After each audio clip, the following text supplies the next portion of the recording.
I'm Kira, 31, and for 10 years I'd lived a comfortable lie that my family saw me, truly saw my success. They believed I was just a construction worker, a charming eccentricity, not the CEO of a multi-million-dollar company. That delusion shattered on Thanksgiving morning, 7 a.m. My mother called, not to wish me well, but to uninvite me from dinner.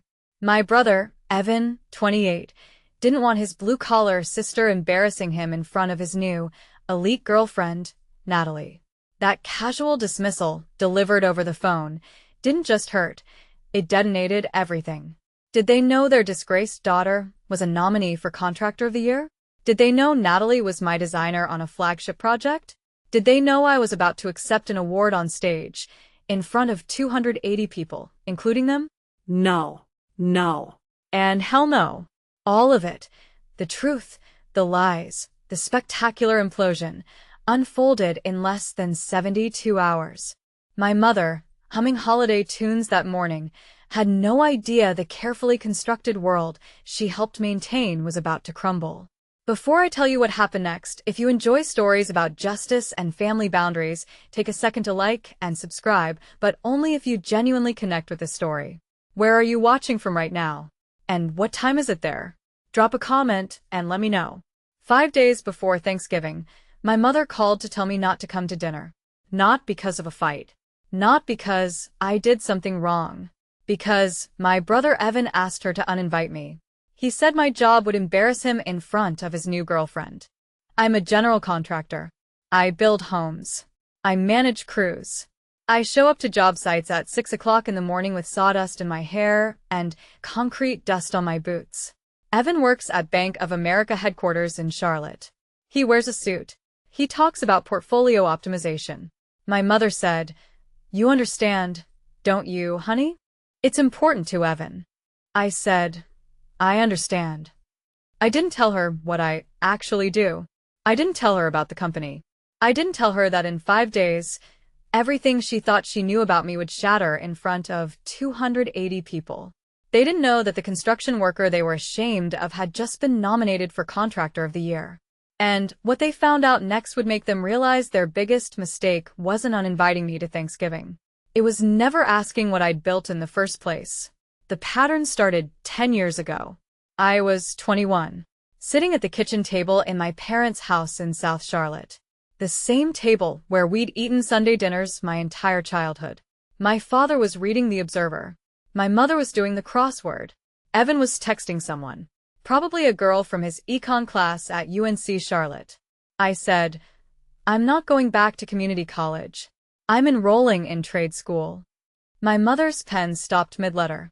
My father looked up from the sports section. "Trade school." My mother repeated, "Not a question. A diagnosis." "Carpentry and general contracting," I said. "I start in January." The silence lasted maybe 5 seconds. It felt like an hour. My mother said, "Diane's daughter just got into the pre-med program at Duke. Linda's son is doing his MBA." Not, "That's interesting." Not, "Tell me more." Not, "Why do you want to do that?" Just, "Other people's children are doing better things." My father folded his paper. "Kira, that's hard work. Physical work. You're a smart girl. You could." "I want to build things," I said. Evan looked up from his phone. "You're going to be like a construction worker? Seriously?" My mother touched my hand. "Honey, we just want you to have an easier life than we did." She'd been a secretary at a law firm for 23 years. My father worked in logistics at a furniture distributor. They'd worked hard. They'd pushed us toward college, toward white-collar jobs, toward what they called respectable careers. I said, "This is what I want." My mother smiled. The smile that meant she was disappointed, but didn't want to fight. "Well, we'll support you, of course. But support, I learned, has conditions." Over the next 10 years, they asked Evan about his job every Sunday. Every single one. "How's the bank? Did you get that promotion? What's your 401k match looking like? Are they sending you to the conference in Atlanta?" They asked me, "How's work?" Not, "What project are you on?" Not, "What are you building?" Just, "How's work?" The same way you'd ask someone how the weather is. polite, disinterested. A box to check before moving on to Evan's quarterly review. When I got my general contractor's license at 24, I told them at Sunday dinner. My mother said, "That's nice, honey," and asked Evan if he'd heard back about his promotion. When I started my own company at 26, Whitman Build and Design LLC, registered with the state, official letterhead, business insurance, the whole thing. I told them at Sunday dinner. My father said, "That's a big step." My mother said, "Just be careful, honey. Small businesses are risky." Then she asked Evan about his dental benefits. I stopped bringing it up after year 2. I stopped waiting for them to ask. But I kept building anyway. By year 5, Whitman Build had completed 68 projects. We employed 19 people. Last year, we brought in $2.1 million in revenue. I personally cleared $195,000 after payroll and expenses. Evan made $72,000 at the bank. But every Sunday, my mother asked him about his job. And every Sunday, she asked me, "How's work?" I stopped waiting for them to ask. I built anyway. The call came on November 18th. It was 7:43 on a Thursday night. I just walked in the door from a job site in Dilworth. A bungalow renovation, original hardwood floors we were refinishing, crown molding we were restoring by hand. My Carhartt jacket still smelled like sawdust and polyurethane. There was drywall dust on my jeans. I saw Mom's name on the screen and almost didn't answer. Thursday wasn't a calling day. We talked Sundays, and even then it was usually short. "Hey, Mom. Fine." Her voice had that careful tone. The one she used when she was about to say something she didn't want to say. "How are you?" "Good. Just got home. What's up?" A pause. I heard her take a breath. "So, Thanksgiving," she said. "We need to talk about Thanksgiving." I set my keys on the counter. "Okay. Evan's bringing someone this year. His girlfriend, Natalie. It's the first time he's introducing her to the family, and he's nervous." I waited. He asked if maybe this year it could just be the immediate family. You know, him, Natalie, me, and Dad. Keep it small. Intimate. Less pressure. I still didn't say anything. I was trying to process what I was hearing. "Kira." "I am immediate family," I said. "I know, honey." "I know. But Evan feels like he just wants to make a good impression. And he's worried that what? Another pause. Longer this time. He said your job might be a little awkward to explain. To Natalie. The words landed like a slap. My job, I repeated. He didn't mean it that way, sweetie. Natalie's very professional. She works in design, and Evan's trying to present a certain image, and I don't fit that image. Kira, don't be like that. What did he say, Mom? Exactly. She hesitated. He said you're a construction worker, and Natalie's family is very traditional. And he doesn't want her to think we're, blue collar, I said. He didn't say that, but that's what he meant. My mother sighed. Honey, you understand, don't you? It's important to Evan. This girl might be the one. He just wants everything to go smoothly. I looked down at my hands. There was grime under my fingernails, a blister on my palm from carrying 2x4s. I was tired. I'd been on site since 6 o'clock that morning. So, I'm uninvited, I said quietly. It's just this year. Next year. It's fine, Mom. Kira, I understand. And I did. I understood exactly what this was. Thank you for being so mature about this, my mother said, relief flooding her voice. I knew you'd understand. We'll do something just us, another weekend. Maybe brunch? Sure, I said. We said goodbye. I hung up. I stood there in my kitchen, still wearing my jacket, still smelling like pine and drywall, and I didn't cry. I didn't scream. I just stood there, wondering when I'd become the thing my family needed to hide. Outside, the temperature had dropped to 52 degrees. Through the window, I could see oak leaves falling in the streetlight. It was almost Thanksgiving, almost the season for gratitude. I took off my jacket and hung it by the door. The fabric was stiff with dried sweat and dust. My work boots sat beneath it, scuffed and salt-stained. This is who I am, I thought, and it wasn't enough. They never asked. So I never told them that every Sunday, while Evan talked about his quarterly performance review and his matched 401k contributions, I was out earning him 3-to-1. I never told them about the company. Not the real company. Not what it had become. Year 1. The beginning I started Whitman Build and Design in May of 2020. I was 26 years old. I'd been working as a project manager for Davidson Construction for 3 years. I was good at my job. I knew how to read plans. I knew how to manage subs. I knew how to talk to clients and keep them calm when the permit got delayed or the tile they wanted was back ordered for 6 weeks. But I wanted more. I wanted to build something that was mine. So I registered the LLC, filed the paperwork, got the insurance, $2 million in liability coverage, which cost me $4,800 a year and made me nauseous to write the check. I bought a used white Dodge Ram for $38,500, paid in cash from money I'd saved over 4 years. I had the company logo made, simple, clean, professional, and got it put on the truck door. Small, subtle, just the name and a phone number. At Sunday dinner, I told my parents, I started a company. I said, Whitman Build and Design, residential renovations. My father looked up from his mashed potatoes. Your own company? Yeah. My mother smiled. That's nice, honey. It's a big step, my father said. Just be careful. Most small businesses fail in the first 5 years. I know, I said.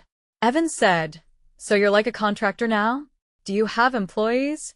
Not yet. Just me. He nodded, already losing interest. Cool. My mother turned to him. Evan, did you hear back about that team lead position? And just like that, we moved on. Year 2, proving ground. By the end of year 2, I'd completed 14 projects. Small stuff mostly, kitchen remodels, bathroom renovations, a sunroom addition in Myers Park that came in under budget and got me a 5-star Google review that brought in 3 more clients. I hired my first employee, Miguel Santos. He was 42, a finished carpenter who'd worked in residential construction for 20 years. He was better at trim work than anyone I'd ever seen. I told my parents at Sunday dinner, I hired someone, I said. Miguel. He's a carpenter.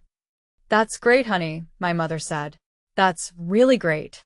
Then she asked Evan about his department restructure. Year 3, the breakthrough.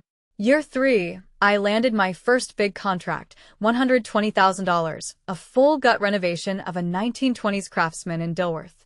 Original hardwood floors, original windows, a kitchen that hadn't been updated since 1976. I was terrified.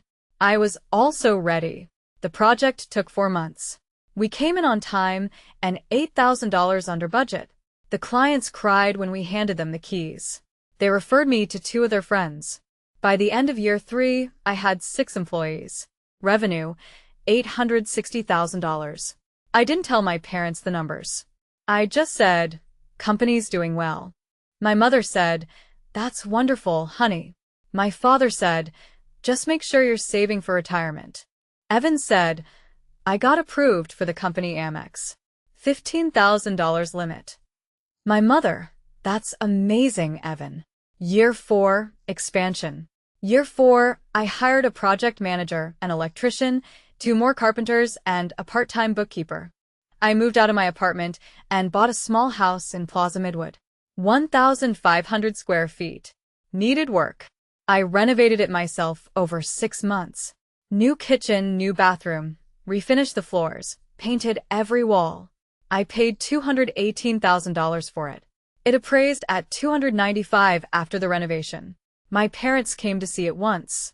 My mother said, it's cute, honey. A little small, but cute. My father said, you did all this yourself? Most of it, I said.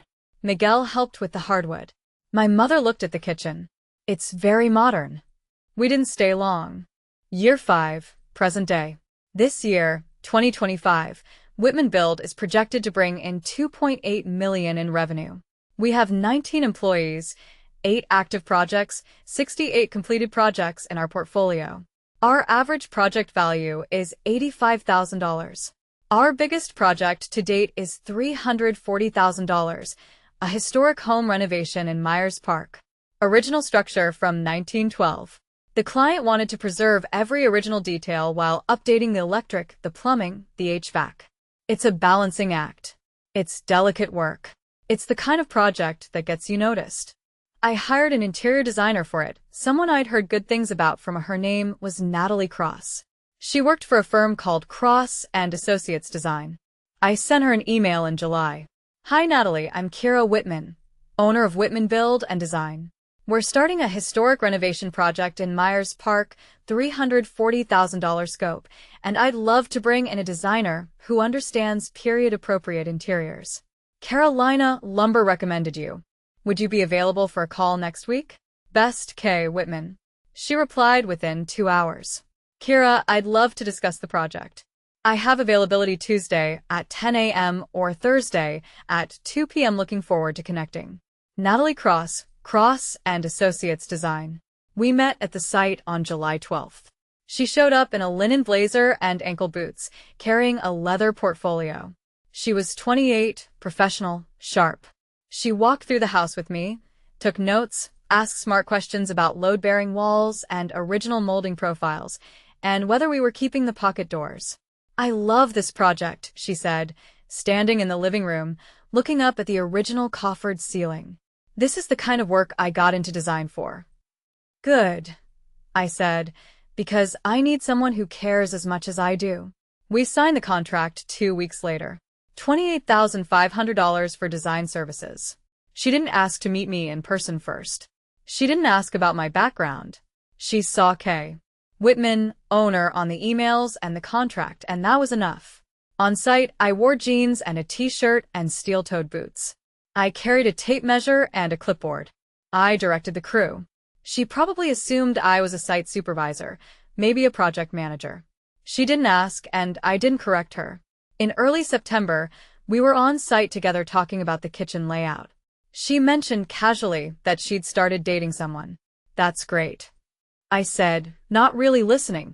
I was looking at the cabinet specs. He works in finance, she said.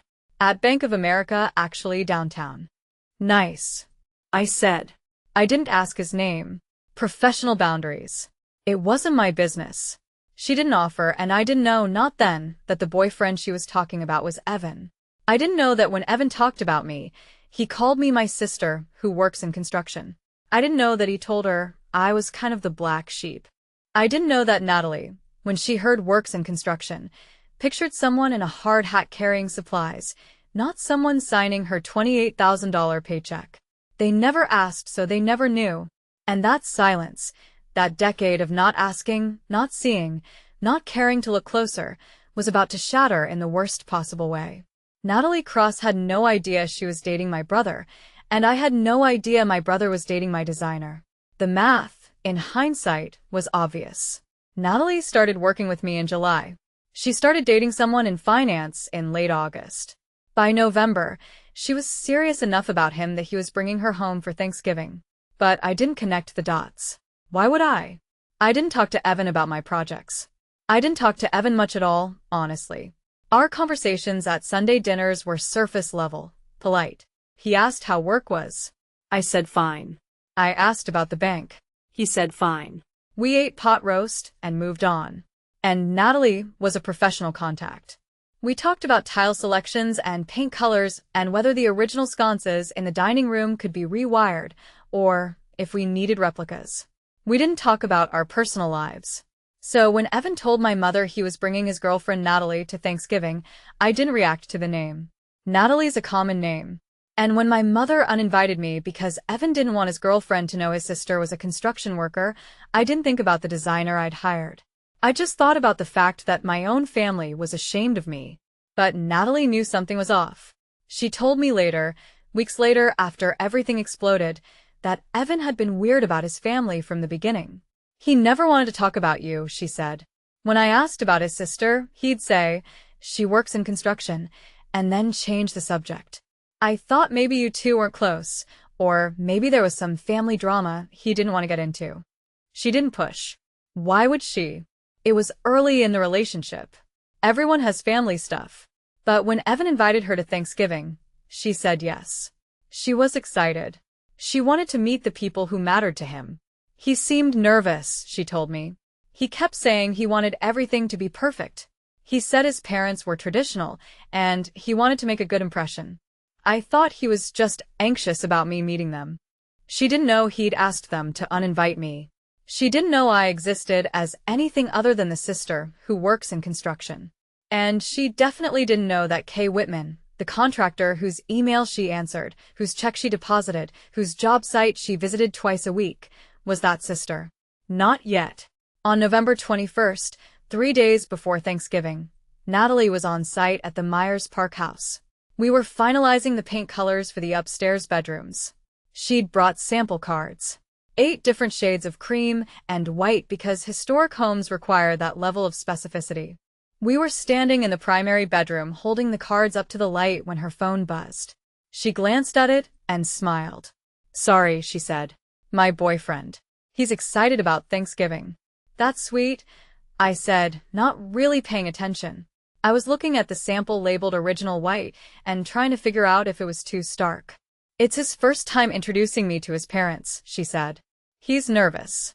"I'm sure it'll be fine," I said. She laughed. "I hope so. He keeps talking about how his family is low-key and he doesn't want to overwhelm me, which makes me think they're definitely not low-key." I smiled. "Families are complicated." "Yeah," she said. She put her phone away. "Anyway, I think the Navajo white works better than the Original White. It's warmer, more period appropriate." "Agreed," I said. And that was it. 2 days later, my mother called and uninvited me to Thanksgiving. And 3 days after that, Natalie Cross walked into the Ballantine Hotel for the Charlotte Home Builders Association Annual Awards. She walked in as Evan's girlfriend, and she saw me accept an award as Kira Whitman, owner of Whitman Build and Design. That's when the dots connected.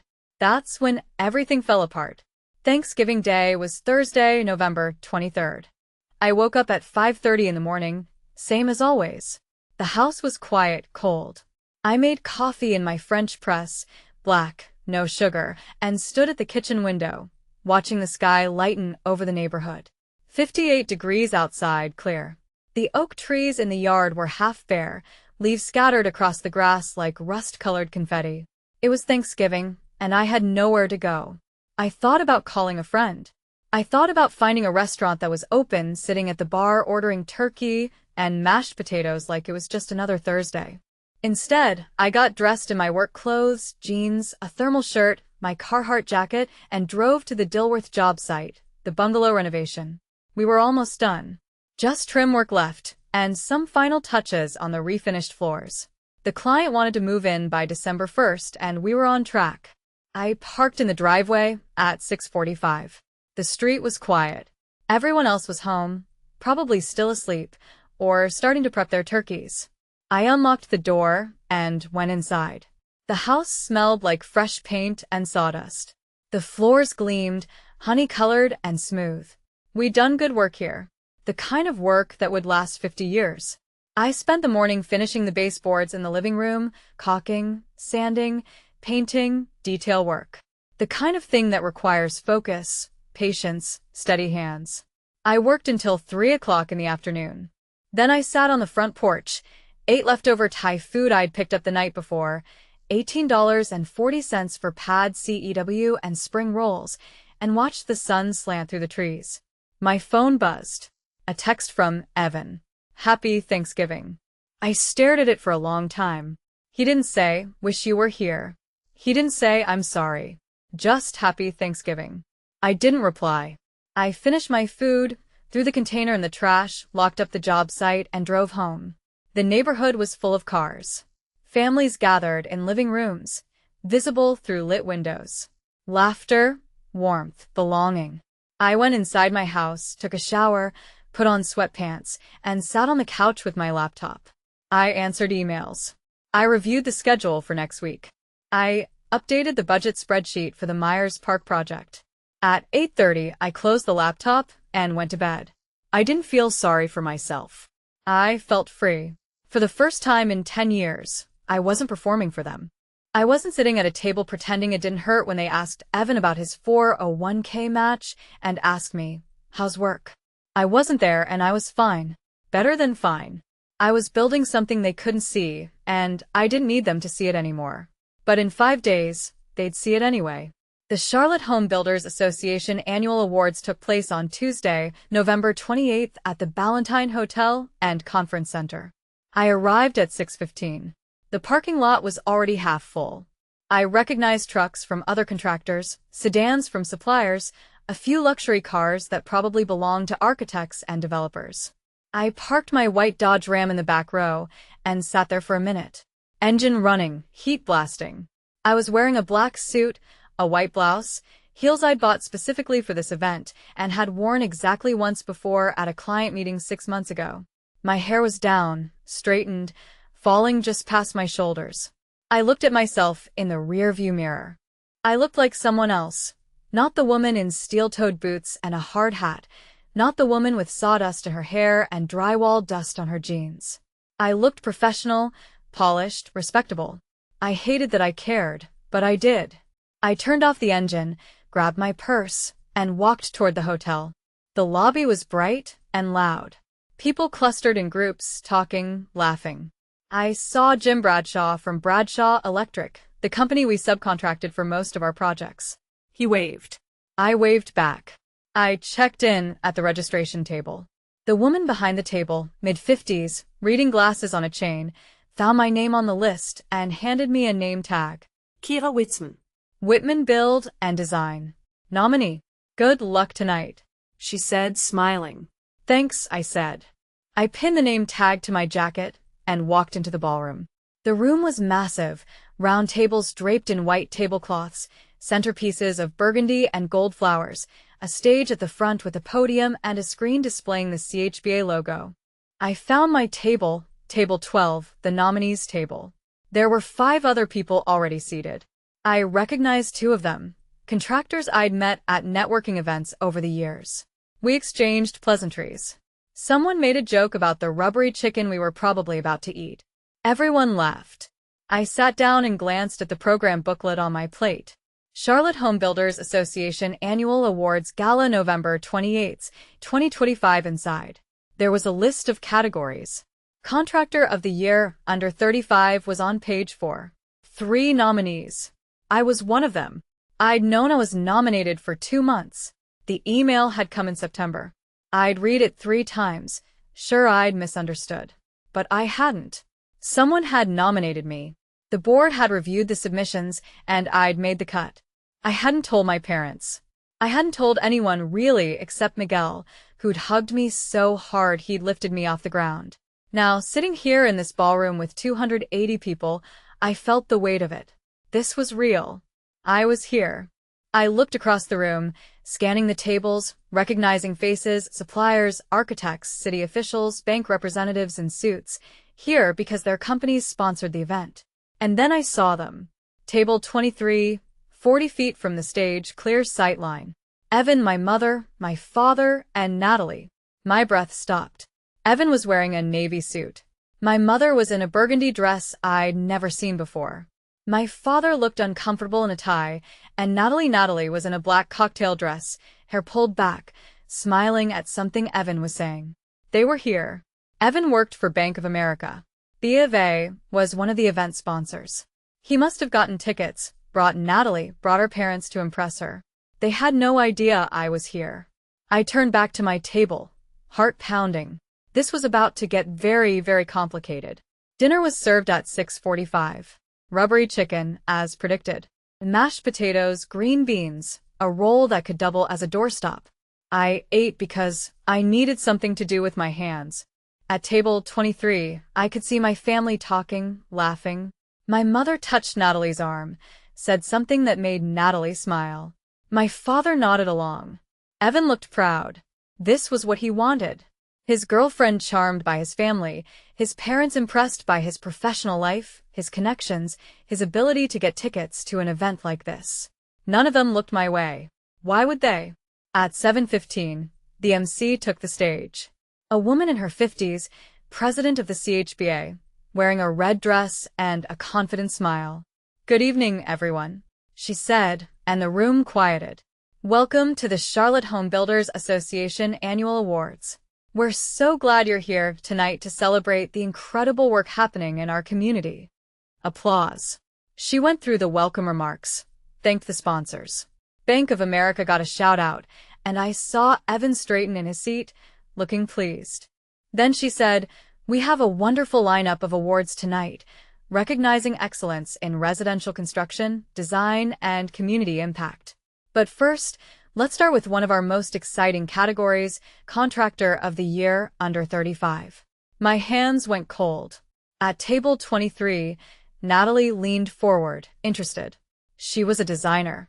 This category mattered to her. The MC continued.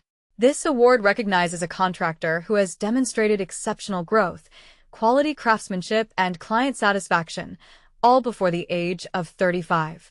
This year's nominees have shown incredible dedication to their craft. A slide appeared on the screen behind her. 3 names. Daniel Pritchard. Pritchard Renovations. Kira Whitman. Whitman Build and Design. Sam Greenberg. Greenberg Custom Homes. My name. On the screen, 40 feet from my family. At table 23, Natalie froze. I watched her eyes go wide. I watched her lean closer to the screen, like she needed to make sure she was reading it right. Then she grabbed her program booklet, flipped to page 4, read the description. Kira Whitman, owner of Whitman Build and Design, has completed 68 residential projects in 5 years, with an average client satisfaction rating of 4.9 stars. Her company employs 19 full-time staff and is projected to reach $2.8 million in revenue this year. Whitman is known for her meticulous project management and commitment to preserving historic architecture. Natalie's hand went to her mouth. She turned to Evan. I couldn't hear what she said, but I saw her point at the screen. I saw Evan's face go from confused to shocked. He followed her finger, saw my name, his face drained of color. My mother noticed. What's wrong? I saw her mouth the words. Natalie pointed again at the screen, at the program. My mother looked, and then she saw it too. Kira Whitman. Whitman Build and Design. Her hand flew to her chest. My father turned, following their gaze. He saw the screen, saw my name. His face went blank. At table 12, I sat perfectly still. The MC was still talking.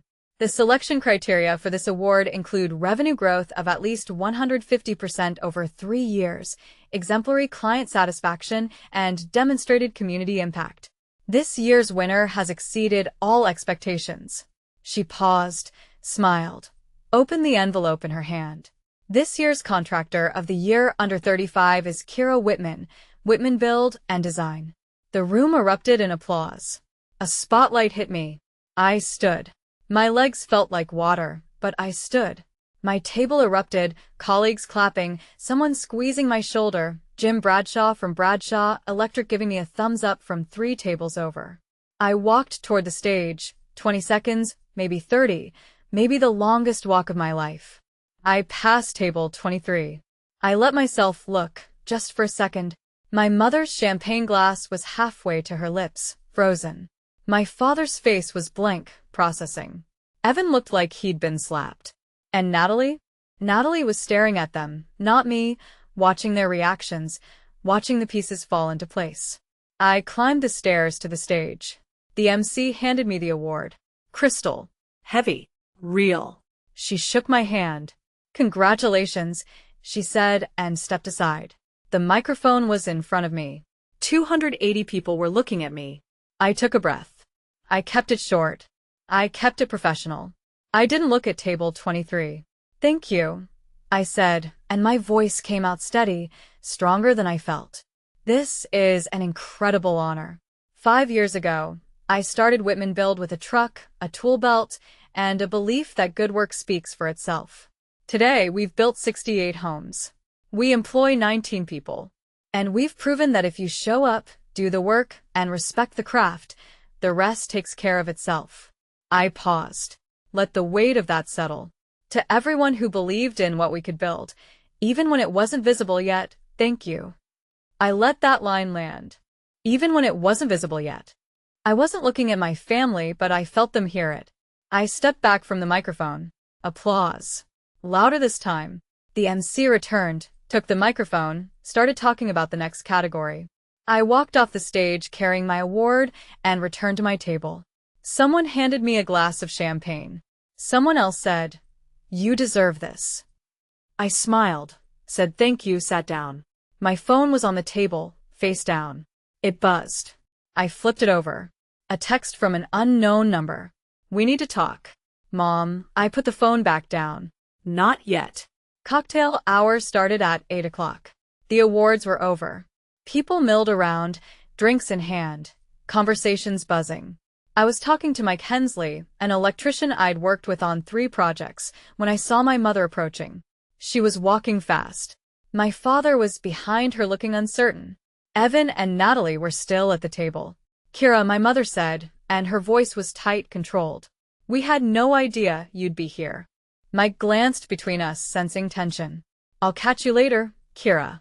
Congrats again." "Thanks, Mike," I said. He left. My mother stood in front of me, clutching her purse like a shield. "We had no idea," she said again. That's correct, I said. My voice was calm, cold. "You didn't." My father stepped forward. "Kira, why didn't you tell us about this? About the nomination?" I looked at him. 10 years of Sunday dinners, 10 years of housework, 10 years of asking Evan about his 401k and his quarterly reviews and his dental benefits. "I did tell you," I said quietly, 5 years ago. "I told you I started a company. You said, 'That's nice, honey,' and asked Evan about his promotion." My mother's face flushed. "But this is a real company. This is what did you think I did?" I asked. "Sweep floors?" Silence. My father opened his mouth, closed it. My mother's eyes were shiny. Her mascara was smudged at the corners. "Excuse me," I said. I to thank my sponsors." I walked past them.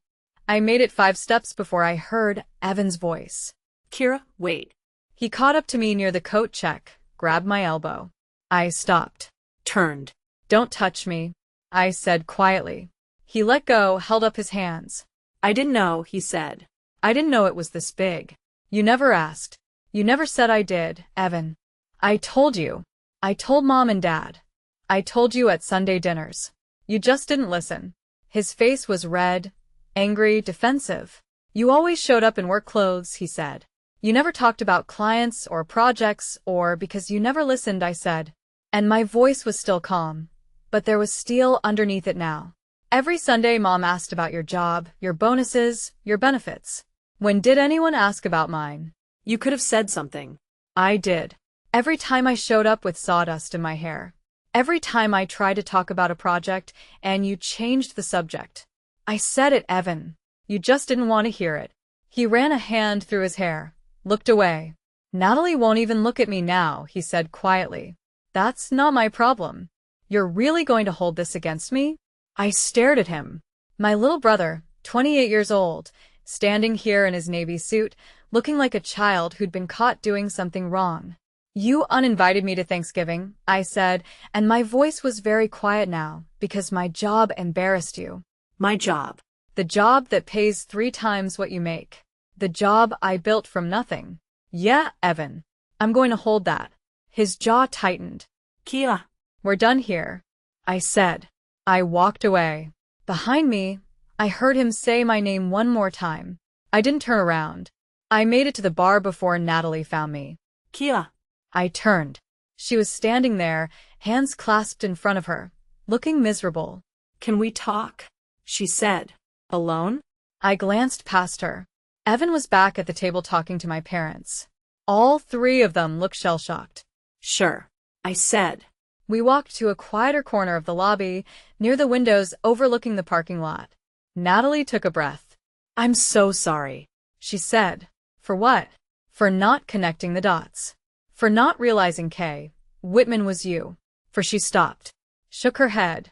"God, I feel like an idiot. You didn't know." I said. "I should have. I saw you on job sites. I knew you were competent, professional. I should have asked more questions. I just assumed that I was an employee." I said, "Not the owner." She nodded, looking ashamed. "It's fine," I said. And I meant it. "You're not the first person to make that assumption." She looked at me. He lied to me. Or he didn't know. I'm not sure which is worse. "What did he say?" I asked. "About me?" "What did Evan say?" She hesitated. "Please," I said. I need to know. She took a breath. He called you the family embarrassment, she said quietly. He said you'd never amount to anything, that you were jealous of him, that you resented his success. The words hit like fists. I didn't react. I kept my face neutral, but inside something cracked. Natalie continued. When I heard construction worker, I pictured someone I don't know. Someone on a crew. Someone carrying supplies, not someone signing my paychecks. She pulled something out of her purse, a business card, handed it to me. When you're ready to talk about the Morrison project, she said, call me. Professional only. I'm done with Evan. I took the card, embossed, cream-colored, heavy stock, Natalie Cross and Associates design. Thank you, I said. She nodded. You deserve this award. You deserved it 5 years ago, and I'm sorry it took this long for anyone to see it. She walked away. I stood there holding her card, watching her disappear into the ballroom. Then I turned and walked toward the exit. I made it to the lobby before my mother caught me. Kira, please. I stopped, turned. She was standing there, my father beside her, both of them looking small and lost. Can we take you to dinner? My mother asked. To celebrate? I looked at her. Really looked at her. She was 63 years old. She'd worked as a secretary for 23 years, watching men with less skill get promoted over her. She'd pushed us toward white-collar jobs because she thought it meant safety, security, respect. She'd wanted us to have an easier life than she did, and in doing that, she'd missed the life I'd actually built. No, I said quietly, but thank you for asking. For the first time her face crumpled. My father reached for her hand. I looked at both of them. 10 years of Sunday dinners. 10 years of dismissal wrapped in politeness. And now standing here in the lobby of the Ballantine Hotel they finally saw me. But it was too late for tonight. I need to go, I said. I walked past them through the lobby out the doors into the November night. The air was cold. 46 degrees. I could see my breath. I walked to my truck, got in, set the award on the passenger seat, started the engine. The dashboard lights glowed. The heater kicked on. I sat there for a minute, hands on the wheel, looking at the crystal trophy beside me. Contractor of the Year. Under 35, Kira Witzman. They'd spent 5 years not seeing me. Tonight, I made sure they couldn't look away. The first email came 3 days later. Sunday morning, December 1st, 6:23 a.m. I was in bed half asleep when my phone buzzed on the nightstand. I picked it up, squinting at the screen. An email from my father. Subject: We owe you an apology. I sat up, opened it. Kira, I've been trying to write this for 3 days. There's no good way to say it. We failed you. We assumed. We dismissed. We never asked what you were building because we were afraid it wouldn't fit the picture we had in our heads. We were wrong. I watched you walk across that stage on Tuesday night, and I realized I don't know my own daughter. I don't know what you've built. I don't know what you've accomplished. And that's on me. I'm ashamed we made you feel invisible. I'm proud of you. I should have said that 5 years ago. Dad, I read it 3 times. The signature got me. Dad. Not Robert. Not R. Whitman. Dad. He hadn't signed an email that way in 5 years. I set the phone down, stared at the ceiling. My chest felt tight. At 10:15, my mother texted, "Can we talk in person?" I stared at the message for a long time. Then I typed back, "Coffee, Thursday morning grounds, 9 a.m. She replied immediately, "I'll be there." At 2 o'clock in the afternoon, my voicemail notification lit up. Evan. I almost deleted it without listening, but I didn't. I pressed play. His voice came through, shaky, uncertain. "Kira, it's me. I know you don't want to talk to me right now. I don't blame you. I need to say this. I didn't know. I should have known. I should have asked. I should have paid attention. But I didn't. I was so focused on looking successful that I didn't see you were already more successful than I'll ever be. Natalie broke up with me. She said I showed her who I really am. And she's right. I'm sorry. I'm so sorry. I don't know if you'll ever forgive me, but I needed to say it. I'm sorry." The message ended. For minutes, 18 seconds. I listened to it twice. Then I set the phone down and went back to work. Thursday morning, December 8th. Morning Grounds Cafe. Brick walls, Edison bulbs, the smell of espresso and rolls. I got there at 8:50, ordered a black coffee, no sugar, found a table by the window. My mother arrived at 8:58. She was wearing a gray sweater, jeans, minimal makeup. She looked tired. She saw me and walked over. "Hi, honey," she said quietly. Mom." She sat down, set her purse on the floor. A barista appeared. "Can I get you anything?"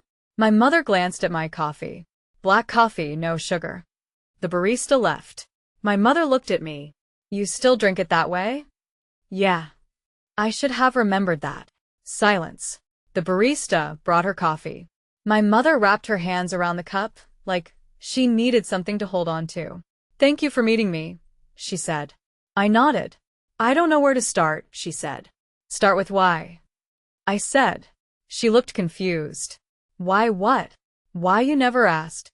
Why you dismissed it every time I tried to tell you? Why you let Evan uninvite me to Thanksgiving?" She flinched, took a breath.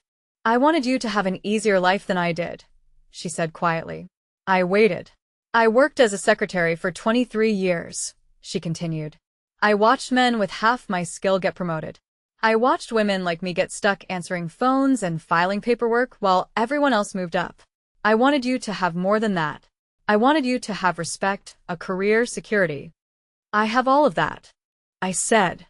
"I know." Her voice cracked. "I know that now. But when you said you were going to trade school, all I could think was, she's going to struggle the way I did. I thought it was hard labor, low pay, no respect. I didn't think it could be what you made it." "Because you never looked," I said. She nodded, tears welling in her eyes. "I'm so sorry, Kira. I dismissed you. I made you feel small, and I didn't even realize I was doing it." I looked out the window, watched a car pull into the parking lot. A woman got out, carrying a toddler on her hip. "I needed you to be proud of me," I said quietly, "not proud of what I became despite you. Proud of the work, the actual work." "I am now," she said. "Does that count?" I turned back to her, looked at her face, the lines around her eyes, the gray in her hair, the way her hand shook just slightly as she held her coffee. "I don't know yet," I said honestly. She nodded. "That's fair." We sat in silence for a minute, then I said, "I'll come to Christmas." Her head snapped up. "You will? On one condition. Anything. If anyone Dad, Evan, makes a joke about my job, I'm leaving. If anyone dismisses it, or minimizes it, or acts like it's less than what Evan does, I'm leaving, and I won't come back." She swallowed hard. "Okay. And I'm not going to dress different or talk different to make you comfortable. This is who I am. If you can't accept that, tell me now." "I accept it," she said quickly. "Ido, Kira." "I'm sorry it took so long." I nodded. "And I'm bringing someone," I said. Her eyes lit up. "A boyfriend?" "Miguel." "My lead carpenter. He doesn't have family here. He's been with me since year one." Her face flickered. "Surprise." Maybe disappointment. But she nodded. "Okay," she said. "We'd love to have him." We finished our coffee. 47 minutes. Start to finish. When we stood to leave, she hugged me. I let her. Over the next 2 weeks, I set the terms. I sent an email to my parents. Simple. Clear. "I'm willing to rebuild this relationship, but it has to be different. From now on. 1.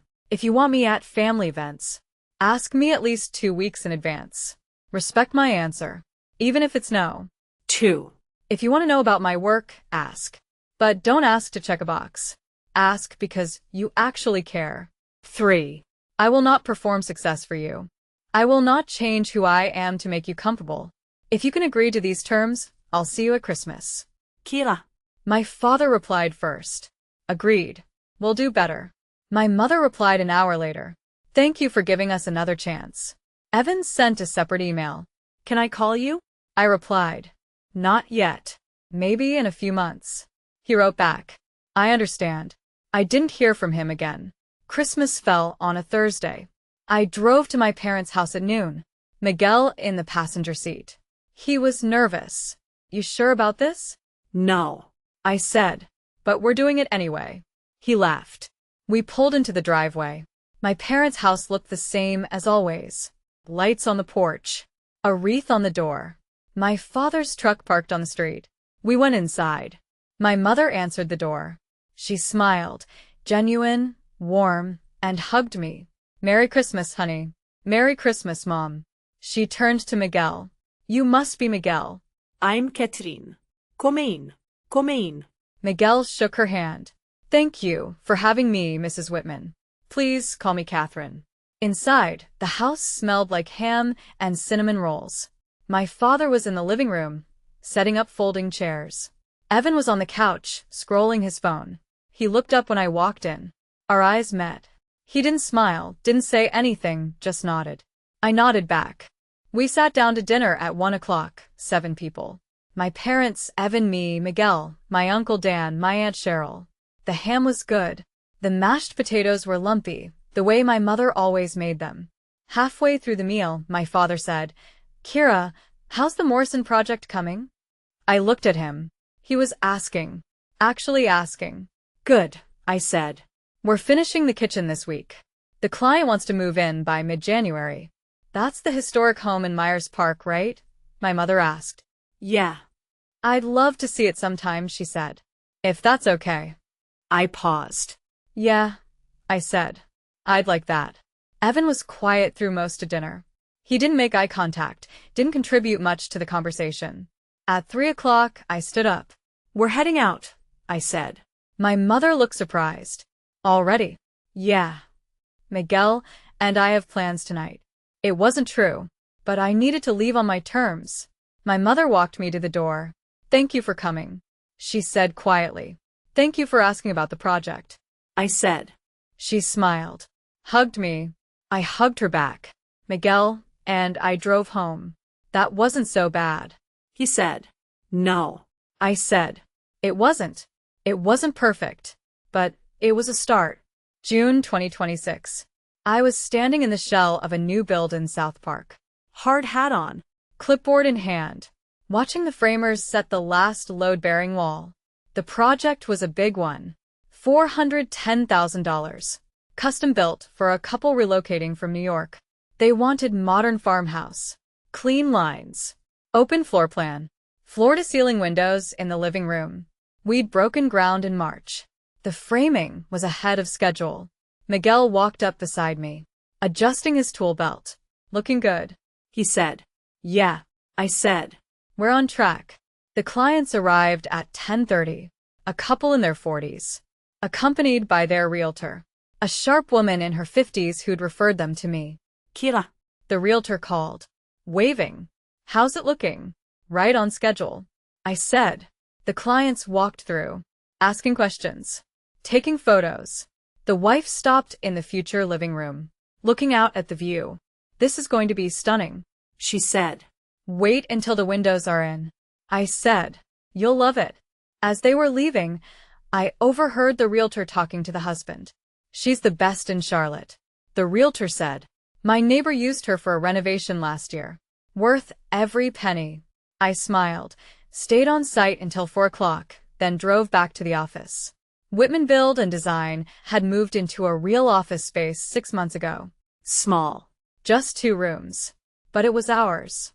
Inside, the walls were painted a soft gray. There was a conference table, a desk for the bookkeeper, a wall of project photos, and on the shelf by the window, the crystal trophy from November. Contractor of the Year. Under 35. It caught the afternoon light, refracting rainbows across the wall. I looked at it for a moment. Then I sat down at my desk and got back to work. My mother called on a Thursday in June. Not a Sunday. A Thursday. 2:15 in the afternoon. I answered. "Hey, Mom." Hey. How are you?" "Good. Just finished a site walk." "What's up?" "Nothing urgent. I just wanted to hear your voice." I paused. "Oh. How's the South Park project?" she asked. "Good. Framing's done. We're starting on plumbing and electric next week." "That's wonderful. Your father was asking about it. He wanted to know if we could come see it sometime. Would that be okay?" I looked out the window. The afternoon sun was slanting through the trees. "Yeah," I said. I'd like that. We talked for 12 minutes. She asked real questions about the permits, the inspections, whether the clients were happy. I answered without guardedness. It felt strange. New. But good. I'll let you get back to work, she said finally. Love you, honey. Love you too, Mom. I hung up, sat there for a minute, phone in hand, then I smiled. That evening, I sat in my truck in the office parking lot, engine off, windows down. The sun was setting, pink and orange light spilling across the horizon. I could see the trophy on the shelf through the office window, crystal catching the last rays of light. I thought about Thanksgiving, 7 months ago, the phone call, the disinvitation, the quiet devastation of realizing my own family was ashamed of me. I thought about the award night, the look on their faces when my name was called, the moment everything shifted. I thought about the coffee with my mother, the emails from my father, the slow, careful rebuilding of something that had been broken for 10 years. They didn't fix everything. We weren't perfect. Evan and I still barely spoke. My parents still asked questions that revealed how little they understood about what I did, but they were trying, and that was enough. I used to think I was building houses. Turns out I was building proof. Proof that I was worth listening to, worth seeing, worth asking about. I don't need to prove that anymore, but I'll keep building anyway because I love it. And that's the part they're finally starting to understand. I started the truck. The radio kicked on, a country song about small towns and hard work. I pulled out of the parking lot and drove home. The odometer read 89,340 miles. The sun was setting behind me, painting the sky in shades of gold. My hands, calloused, strong mine, rested easy on the wheel. They didn't invite me to Thanksgiving because they were ashamed. Now they ask when I'm coming over because they're proud. It took an award and a public reckoning to get there. But we got there. And that's enough.